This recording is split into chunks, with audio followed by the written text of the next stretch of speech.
almost habitually, and it takes us far away from the present moment. Whereas others, we follow for a little bit and we can catch them a little bit sooner.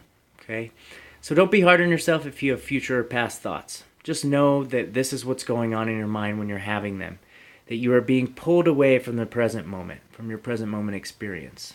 Now, the trick with, or the goal with this breathing meditation, I see as being threefold. So these thoughts are going to happen automatically. So what we ask you to do while paying attention to your breath, eyes closed, is that when you start to have thoughts of the future or the past, step number one is to notice it. Notice that you're having a thought. Notice that you have been pulled away from the present moment experience and catch it. Okay? Catch that thought. As soon as you notice that thought, catch it right where it is. And do your best to kind of let that thought go. Don't make a choice to follow that thought further down the rabbit hole. Just let it go.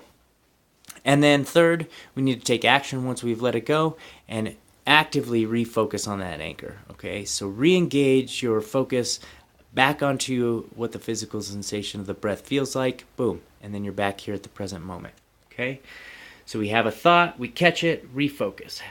Keep going, present moment, have a thought, catch it, refocus. Have a thought, catch it, refocus. Okay? This is what it literally means to have a meditation practice. And that's why they call it a practice, because it takes repetition. If you think of, weightlifting, right? We do repetitions of certain lifts, right? And every time you do one repetition, you get a little bit stronger. Okay, same thing happens with our mental tools and our mental strengths. You can think of them the same way. We are strengthening our mental tools, and therefore we need to do reps. So multiple reps will make us stronger, and every rep makes you a little bit stronger. Every time you catch a thought, every time you catch yourself diverting away from the present moment, and every time you redirect it, that's all a mental rep. Okay, so you have a past thought, you catch it, you refocus. That's one rep. Have another thought, catch it. That's 2 reps. Have another thought, catch it. That's 3 reps, okay? And the research is pretty clear on this, that to gain expertise in almost any skill, we need about 10,000 intentional repetitions for this to become a habit, for this to become automatic, and for us to gain any sort of expertise in this, okay? It should be the goal of all of us human beings to gain some level of expertise over our own internal world, our minds, right? It's curious to me how people put so much more emphasis on mastering their bodies and not so much on mastering their minds, okay? But just like our body takes repetitions, takes practice, takes work, but we can become experts of our own mind, okay? So all these reps count, and maybe in the passing of a 10-minute breathing meditation, you might do 100 mental reps. You might notice yourself getting distracted 100 times and refocusing 100 times. But don't get hard on yourself, because every one of those reps count, and you are well on your way to achieving expertise of mind, getting closer and closer to that 10,000 repetition goal. Okay? So, along this present moment time, I've noted a couple symbolic representations up here that I think are important.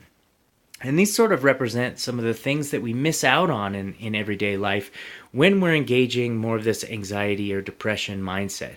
So when our mental space is mostly filled up with distracting thoughts of the past or the future, we miss out on a lot of everyday life. I want you all to think about, how much of your day do you spend thinking about thoughts that are not relevant to your present moment?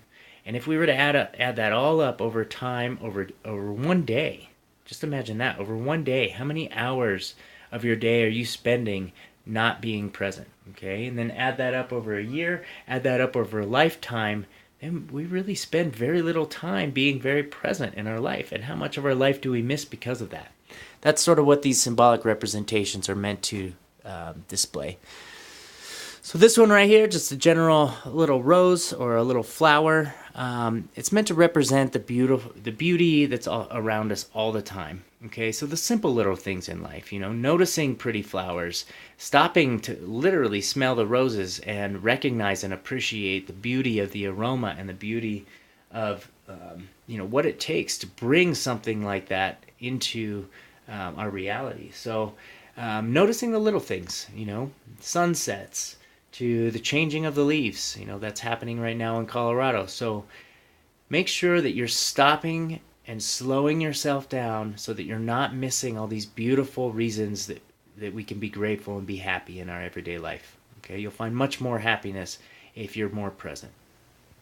Okay, the second bit of symbol are two little footprints. So this is meant to represent large or major life events that we can miss out on. So, for instance, missing out on your child's first steps, missing out on your child's first words, missing out on big transitions in relationships, just missing out on all sorts of huge transitionary life events because we're being distracted, because we're not present, because we're living in the future or we're living in the past. We're missing the full breadth and experience of some of these magnificent events that happen in our life. Okay, what a shame.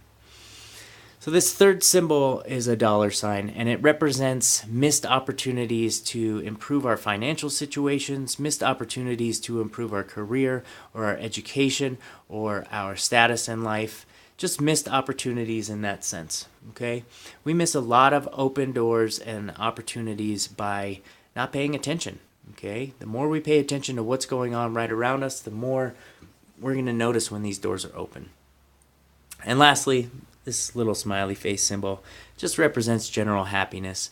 That when we're not in the present moment, oftentimes we miss just everyday reasons to be happy, okay? We focus a lot on things that are not going well or things that are affecting us negatively, right? And a lot of these things are anticipatory, or we're thinking into the future and how we're not going to achieve something, or how something we have to go through is just really hard. And when if we can stop ourselves and just be present, what we find is that we're okay in this moment, okay? If you can connect with yourself and breathe and just connect with that breath, what you'll find is just a sense of okayness, okay? No matter what's going on in your life, if you're grounded and anchored by using this mindfulness of the breath exercise, and you can find these meditations, guided meditations for this all over the internet. So I encourage all of you to go look it up on your own, or contact us at mindops.com for suggestions, or if you have questions, if you experience something in your meditation that you kind of don't know what it means for you and maybe what's going on in your psychology, reach out to us. We'd love to help. If we don't have the answer, we certainly know people who do have the answers, okay? So this was a little bit of a breakdown, a little bit more in depth into why it's important to be present moment focused, and more importantly, how can we tap into that present moment awareness with mindfulness of the breath, okay? The thing I like about mindfulness of the breath is that the more we improve our skill set in this area, which is a training ground for the rest of our life, if we can improve our mindfulness skills in these safe meditative spaces, then we're going to be able to affect positive change in every other area of our life, which we can't say about focusing on some other areas of our life. For example, if we focus all of our attention and energy on our work life, are our other lives going to benefit, or are other parts of our life going to necessarily benefit from that? Is our family life going to benefit from all the time spent at work? Maybe financially, but maybe not in a relational sense, because you're being pulled away from your family, okay? Is devoting all your energy to your work going to help you in your athletics? Well, not unless your job is athletics, okay? So think about these things. We can divert our attention and our energy to any domain in our life, but the thing I like about mindfulness and attention to the breath and really working on this kind of stuff, doing these 10,000 reps to become an expert in our mind, is that by working towards mastery of mindfulness, mastery of our mind, we not only enhance skill sets in that area, but it enhances our experience in every other domain of our life. So by enhancing your abilities with this mindfulness of the breath exercise, and enhancing your connection to those anchors, you are going to see improvements at work, improvements in productivity, improvements in communication with coworkers. You're going to notice improvements in communication in relationships, improvements in empathy, In sports or hobby performance, you're going to notice improvements in performance, improvements in focus, improvements in attention, all sorts of things.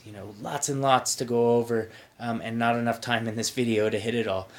But just know that if you don't think you have time in your day to devote 5 to 10 minutes towards mastery of your mind, I want you to think about that again, okay? Because with this 5 or 10 minute investment, and that's really what it is, it's an investment in yourself. With this 5 to 10 minute investment in yourself every day, it will enhance the quality of your life in every domain of your life for the rest of your life, okay? That's a small investment. By making that amount of time for yourself, it's going to enhance every other piece of your life. So if you say you don't have time to do it, well, do you have time to not perform well at your job? Do you have time to fail at an athletic competition? Do you have time to fail in a relationship? I don't know. Those seem like they take a lot more time than spending 10 minutes a day working on mastering your own mind and mastering your awareness of the present moment. So that's a little bit for today. Please like and share our videos. I hope you like it. Continue to watch, and thank you very much. Visit us at mindops.com. That's mind-ops.com. Have a great day, everyone.